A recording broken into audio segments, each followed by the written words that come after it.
I sat across from Amanda at our dining table, the same spot where we had shared thousands of meals during our 7 years of marriage. The mood felt different tonight. She looked directly into my eyes and said, "Brendan, I think we should try a sexless marriage." I laughed, thinking it was some kind of joke, until I saw the unwavering seriousness in her eyes. My stomach dropped. What happened to us? We used to be so passionate, so connected. Now my wife was suggesting we live like roommates. Before I tell you how I turned my marriage around, let me know where you are watching from, and hit that like button if you have ever experienced a relationship crisis that seemed impossible to overcome. The first time I saw Amanda was at my college friend Jake's birthday party 9 years ago. She walked in wearing a blue sundress, her dark hair falling just below her shoulders, and a smile that lit up the room. I still remember how nervous I felt approaching her, how my hands trembled slightly as I offered her a drink. She was smart, funny, passionate about her marketing career, and somehow miraculously interested in me too. Our first date was at a small Italian restaurant downtown. I spilled wine on my shirt, and instead of being embarrassed, she laughed and said it matched my tie. That was Amanda, always finding the bright side, always making me feel comfortable.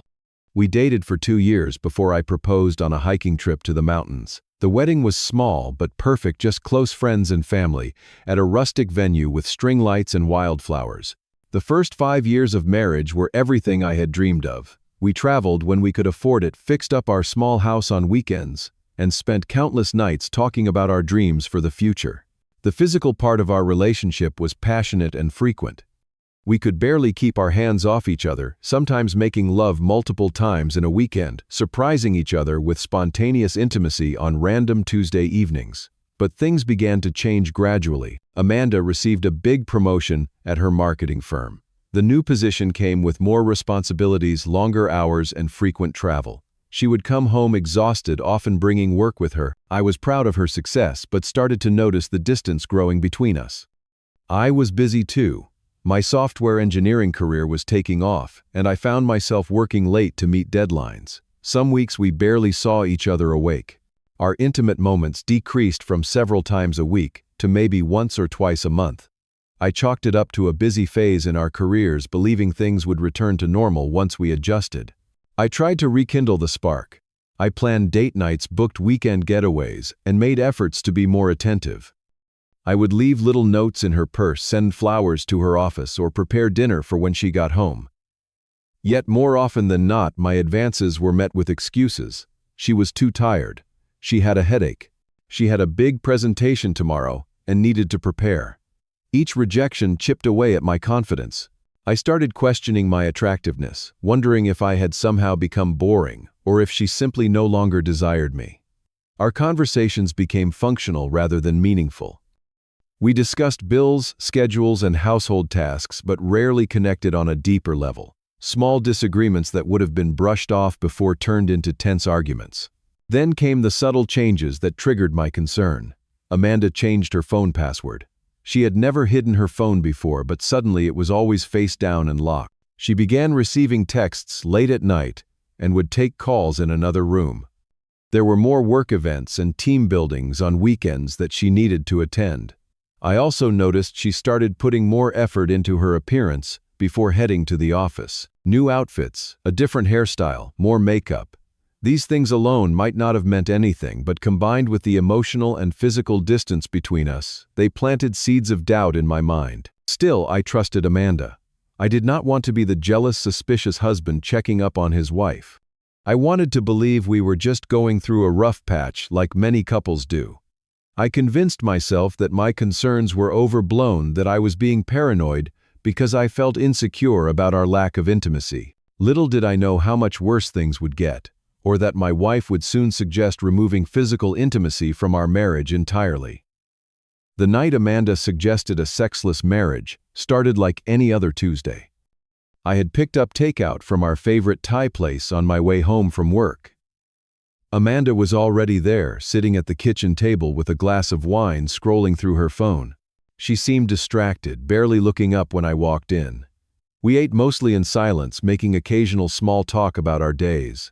Then, as I was putting the leftovers away, she cleared her throat and said those words that would echo in my mind for months. "Brendan, I think we should try a sexless marriage." After my initial laugh died in my throat, I sat back down. "You cannot be serious," I said. "I am completely serious," she replied, her voice calm and measured, as if discussing a change in our internet provider. "I have been doing some reading, and it is actually quite common for long-term couples to lose their sexual desire. It does not mean we cannot have a fulfilling marriage based on friendship, shared goals, and mutual respect." I felt like I had been punched in the gut. "But that is not the marriage I signed up for," I said, my voice cracking slightly. "Physical intimacy is important to me. To us. It always has been." Amanda sighed. "I just do not feel that desire anymore, Brendan. I have been forcing myself to be intimate with you, and it is exhausting. I think we would both be happier if we took that pressure off the table." I spent that night lying awake, staring at the ceiling, trying to understand what had happened to the woman who once could not keep her hands off me. The woman who would wake me up in the middle of the night because she wanted to be close. The woman who used to look at me with such obvious desire. Where had she gone? The next morning I suggested we see a marriage counselor. Amanda immediately dismissed the idea. "There is nothing wrong with me, Brendan," she said sharply. "This is just what happens in long marriages. The passion dies. It is normal. Counseling cannot fix biology." Rejected but not defeated, I turned inward. Maybe the problem was me. I had gained about 15 pounds since our wedding. My hairline had receded slightly. Perhaps I had become complacent, stopped trying to impress her. So I began a self-improvement campaign. I joined a gym and started working out 5 days a week.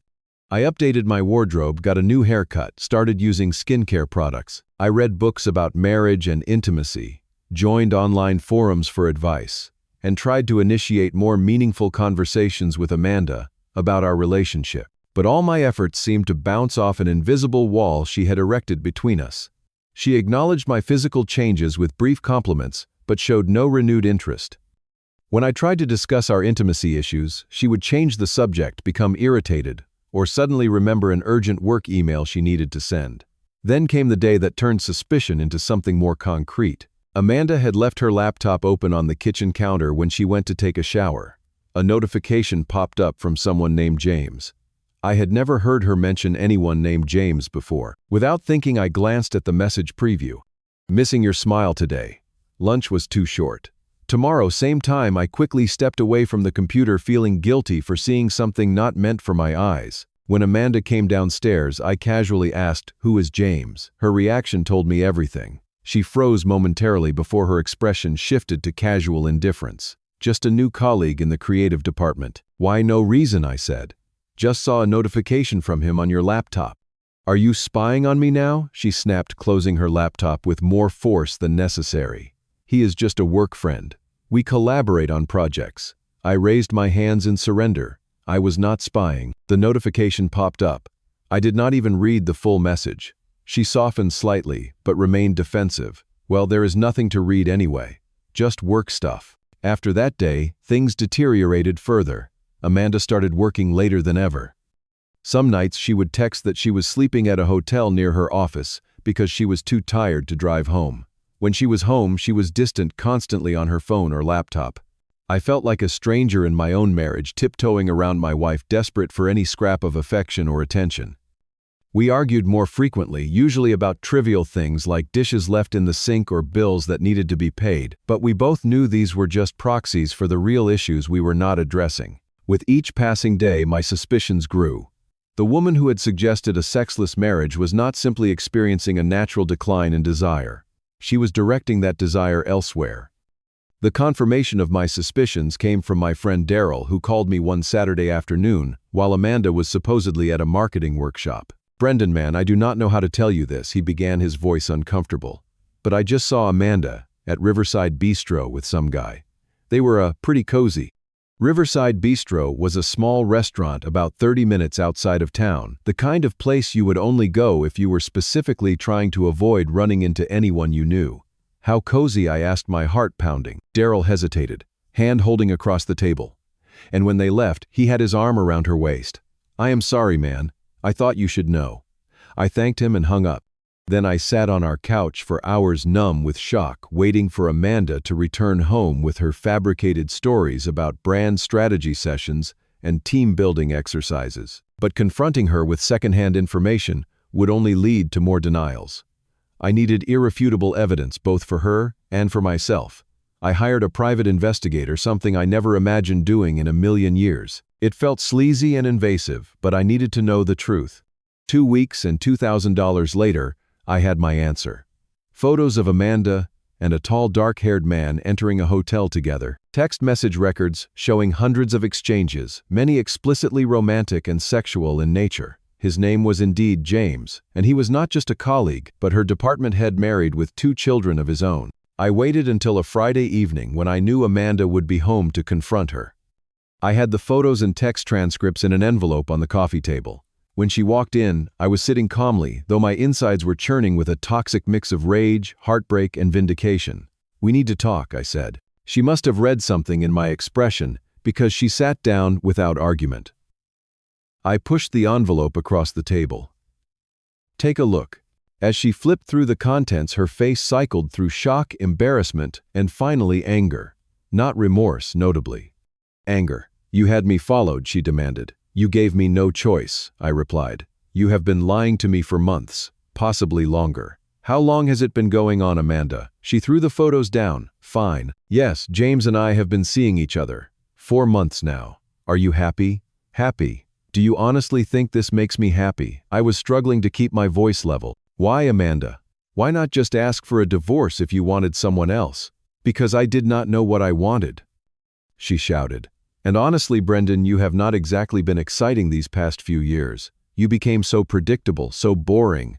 Always the same routine, the same conversations. James makes me feel alive again." Her words cut deeper than any knife. "So the sexless marriage suggestion that was just to keep me on the hook while you explored things with him, to have your stability here while getting your excitement elsewhere." She looked away. "I did not plan it that way. I really did think I might be able to stay married to you without the physical part. Lots of couples do it. Not couples where one person is getting their needs met elsewhere," I said bitterly. That night I packed a bag and went to stay with my friend Jake. I could not bear to be in the same house as Amanda, breathing the same air, knowing how thoroughly she had betrayed me. I entered what I can only describe as a dark period. I lost weight without trying, dropping 15 pounds in 3 weeks because food had no taste. I called in sick to work so often that my manager expressed concern. I would lie awake until 4 or 5 in the morning, replaying every moment of our marriage, wondering where it all went wrong, what signs I had missed. My friends were divided in their advice. Some urged immediate divorce, others suggested marriage counseling. Jake, who had been through a divorce himself, simply let me crash on his couch and made sure I ate occasionally and showered regularly. I felt like a complete failure. I had built my identity around being a good husband, and now that foundation was shattered. I questioned everything about myself. Was I truly as boring as Amanda claimed? Had I somehow driven her to cheat? Was I fundamentally unlovable? The turning point came from an unexpected source.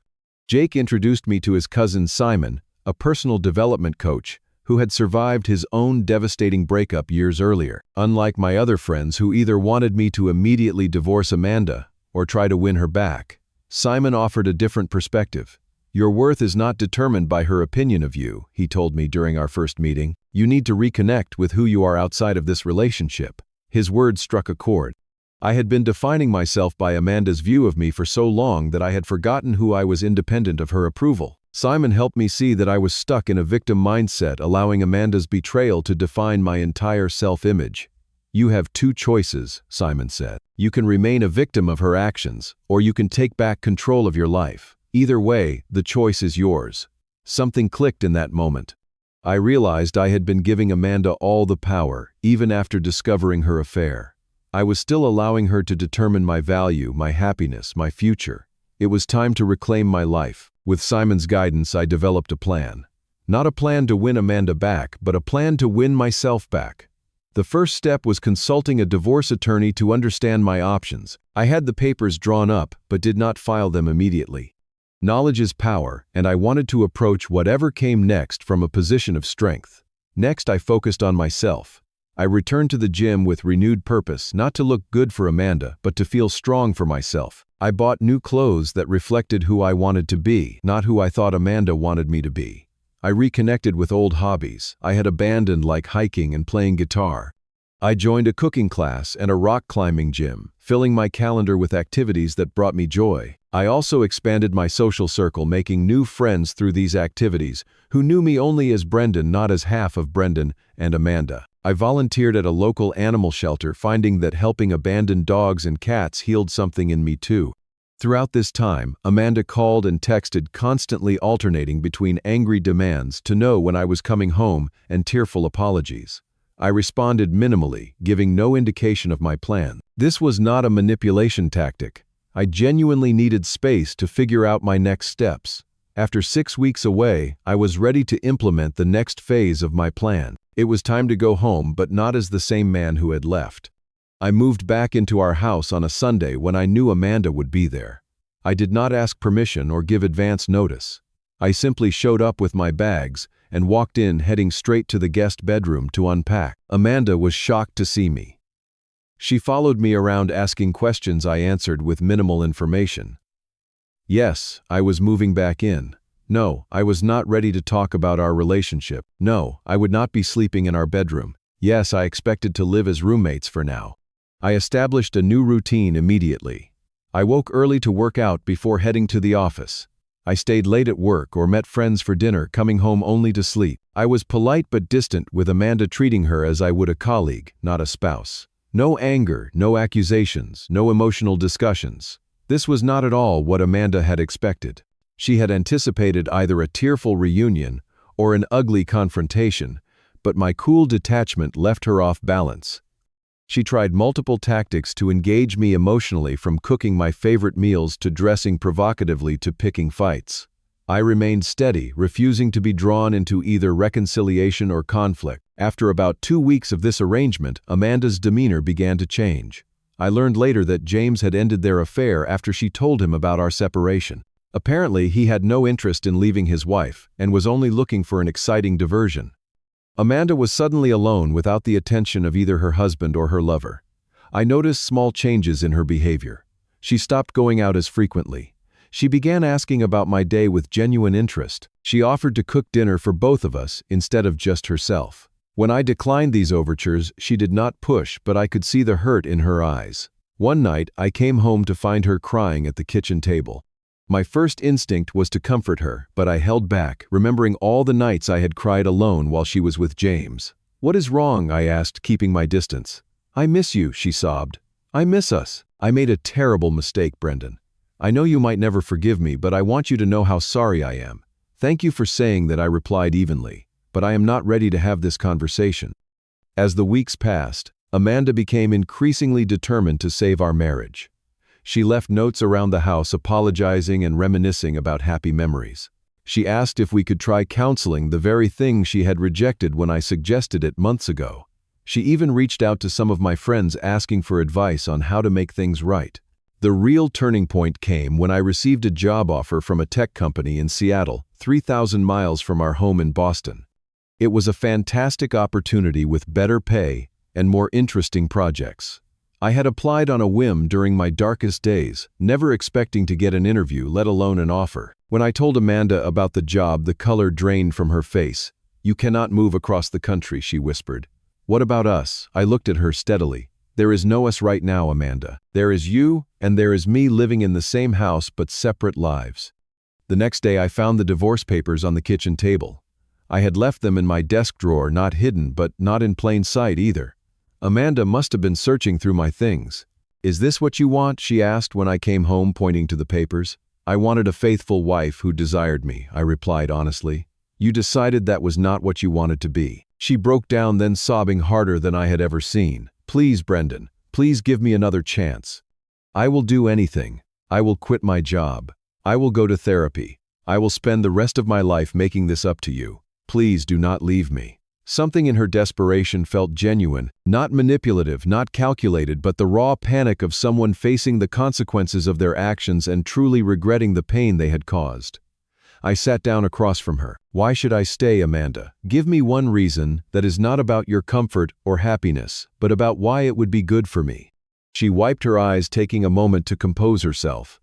"Because beneath all the mistakes and the hurt, there is still love between us. I see it in the way you still automatically pour my coffee exactly how I like it. I feel it in how you still turn up the heat in the morning because you know I get cold. And I think if there is still love, maybe there is still hope." Her answer surprised me. For the first time in months, I glimpsed the woman I had fallen in love with, the one who could see beneath the surface to what really mattered. If, and this is a very big if, I said slowly, we were to try again, it would be on entirely new terms. Non-negotiable terms. Hope flickered in her eyes. Name them. First, marriage counseling, weekly for at least 6 months. Second, complete transparency. Phones, emails, schedules, everything is an open book between us. Third, you find a new job in a different company. Fourth, you understand that my trust will not return overnight. It might take years, or it might never fully return. She nodded at each condition. Yes, to all of it. And Brendan, there is something else I want you to know. The affair with James, it was never about him. It was about me feeling seen, valued, exciting again. But these past weeks watching you rebuild yourself without me seeing the man you are becoming, I realize you are the only one I truly want. Not because you are my husband, or because I am afraid to be alone, but because you are you. I did not say yes that night. I told her I needed time to think, that I would give her my decision after considering it carefully. I called the Seattle company and asked for 2 weeks to make my decision about the job. Then I spoke with Simon, with my closest friends, and with the therapist I had started seeing. In the end, it came down to a simple question: did I still love Amanda enough to try again? The answer, despite everything, was yes. But it would be a new kind of love, one built on hard lessons and clear boundaries, not blind trust and naive expectations. That conversation happened a year ago. The path back to each other has been neither quick nor easy, but it has been worthwhile. Our marriage today is stronger than it ever was before, built on a foundation of hard-earned wisdom rather than just passion and compatibility. The first months of reconciliation were the hardest.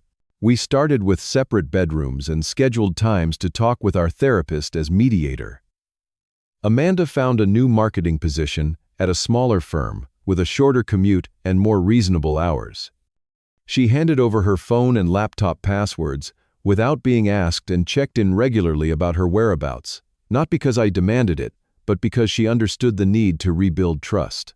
I struggled with lingering resentment and fear. There were nights I would wake up in a cold sweat, wondering if she was thinking about James, if she was comparing me to him, if she would eventually grow bored again and seek excitement elsewhere.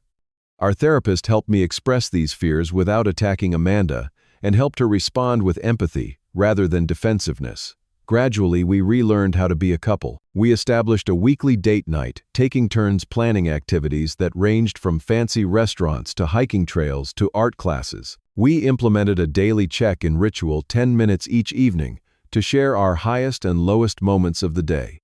We created a shared journal where we could write thoughts too difficult to say aloud.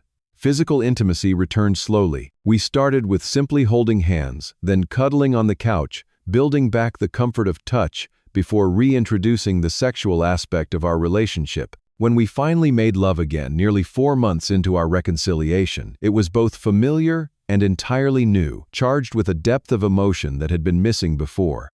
Amanda has worked tirelessly to prove herself worthy of a second chance.